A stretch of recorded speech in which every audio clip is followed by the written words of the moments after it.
नमस्कार प्रभु प्रेमियों।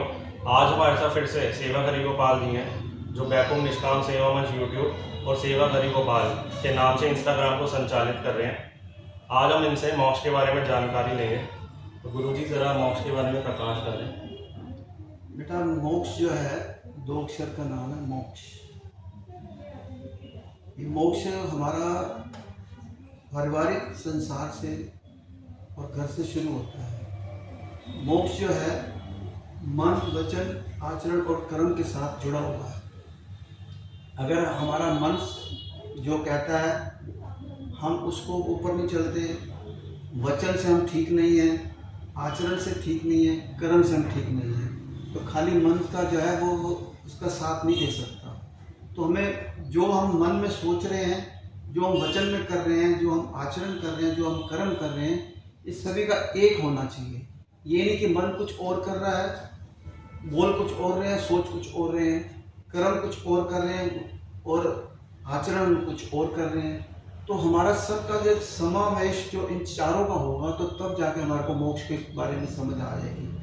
कहते हैं आनंद लूट ले बंदे काना की बंदगी का, आनंद लूट ले काना की बंदगी का, ना जाने छूट जाए सब साथ जिंदगी का।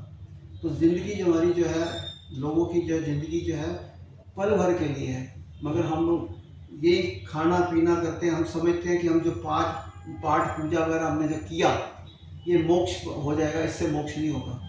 मोक्ष के बारे में हमने क्या करना है कि हमने जो मन में, वचन में और आचरण में जो कर्म है वो हमारा शुद्ध होना चाहिए। अगर ये अशुद्ध हो गया तो हम मोक्ष की प्राप्ति नहीं कर सकते। तो हमारा ये जो मोक्ष का जो शुरुआत है वो हमारे गृहस्थ आश्रम से होती है, संसार से होती है, परिवार से होती है और भाई बंधुओं के बीच में होती है। हम उस मोक्ष को तभी प्राप्त कर सकते हैं जब हम अंदर से शुद्ध होंगे। अगर हम बाहर से जो है लोगों को बताते हैं मगर हम खुद उस पर नहीं चलते, लोगों को कहते हैं कि ऐसा करो, हम खुद उस पर नहीं चलते, और हमारा जो मोक्ष है वो अपने लिए नहीं होना चाहिए, कल्याणकारी होना चाहिए। लोगों के जग के कल्याण के लिए अगर हम जो कुछ करते हैं तो वो हमारा मोक्ष का साधन बनेगा। हम ये नहीं कि हम मंदिर में जाएं, हमारा आचरण कुछ और हो, घर के अंदर आए तो आचरण कुछ और हो, बाहर व्यवहार कुछ और हो, घर के अंदर व्यवहार कुछ और हो, तो ऐसे नहीं चलेगा। और जो हमारा जो व्यवहार है, आचरण है, वो शुद्ध होना चाहिए, वो परमात्मा की तरफ प्रेरित होना चाहिए। अपने लिए नहीं करना हमें।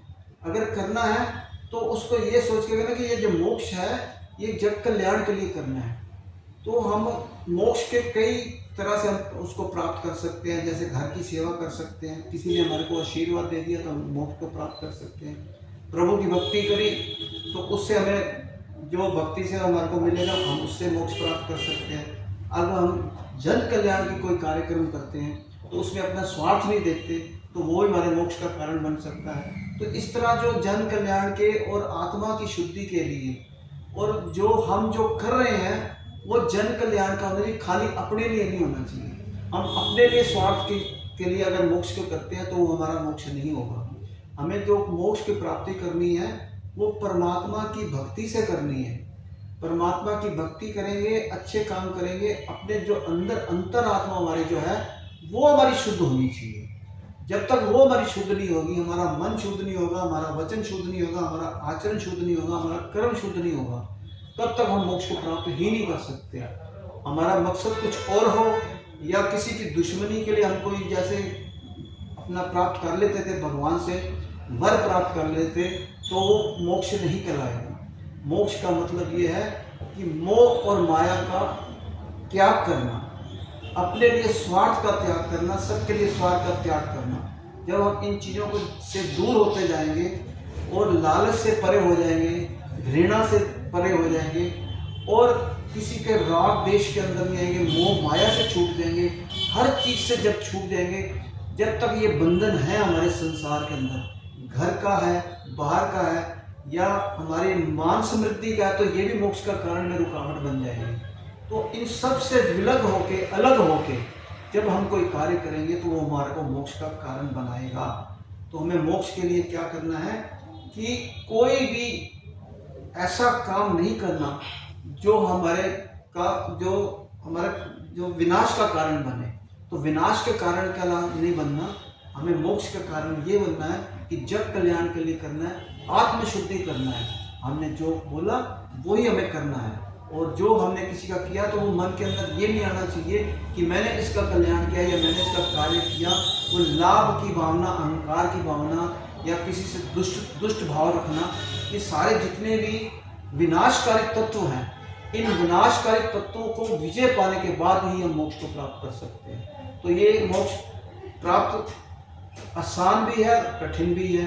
आसान इसलिए है कि हम अपने आप को सुधार लें तो बड़ी जल्दी प्राप्त होता है। अगर हम उसको मोक्ष को क्या है कि दूसरे के दुश्मनी के कारण या अपने घमंड के कारण, या दुनिया मेरे को पूजेगी या दुनिया को मैं ऐसा करूँगा, मैं प्रसिद्धि पाऊँ, तो इनके लिए अगर हम मोक्ष के लिए अगर भक्ति करते हैं, योग कुछ करते हैं, तो वो हमारा मोक्ष नहीं रहेगा। हाँ, सर्वप्रथम जो हमारा परिवार मोक्ष का कारण बनता है। अगर हमने माँ बाप की सेवा नहीं करी, जो परमात्मा ने हमारे को ड्यूटी दी है, बच्चों को पालना, पत्नी का ख्याल रखना, समाज का ख्याल रखना, अपने भाई बंधुओं का ख्याल रखना, सबके साथ एक समभाव रखना, ये नहीं कि एक के साथ एक स्वभाव, दूसरे के साथ दूसरा स्वभाव, और घर से ही हम अगर इस स्वभाव को, अपने को, कर्म को सही नहीं शुद्ध करेंगे तो हम मोक्ष प्राप्त नहीं कर सकते।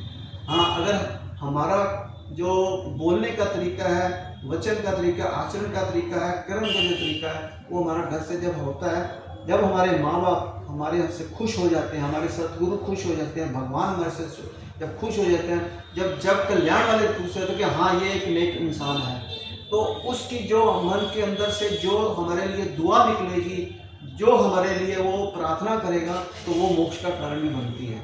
ये नहीं कि हम माँ बाप को तंग करके, घर का जो है गलत काम करके, दोस्तों का कल्याण गलत करके, या रिश्तेदारों का या समाज का गलत करके कि कहीं कि हम प्रभु की भक्ति कर ले, हमारे को मोक्ष प्राप्त होगा, नहीं, प्राप्त नहीं होगा। हमें सबके साथ एक जैसा ही रखना पड़ेगा। तो स्वभाव हमारा जो है, जो हमारा दिल का जो है, वो अंदर से पवित्र होना चाहिए, जन भावना की होना चाहिए, और प्रभु भक्ति के अंदर होना चाहिए। अपने कल्याण के लिए नहीं, जब कल्याण के लिए करना चाहिए, तो मोक्ष की प्राप्ति में बहुत ही जल्द प्राप्त हो सकती है। राधे राधे। बहुत अच्छी जानकारी दी आपने, और इसका आपके लिए बहुत बहुत धन्यवाद।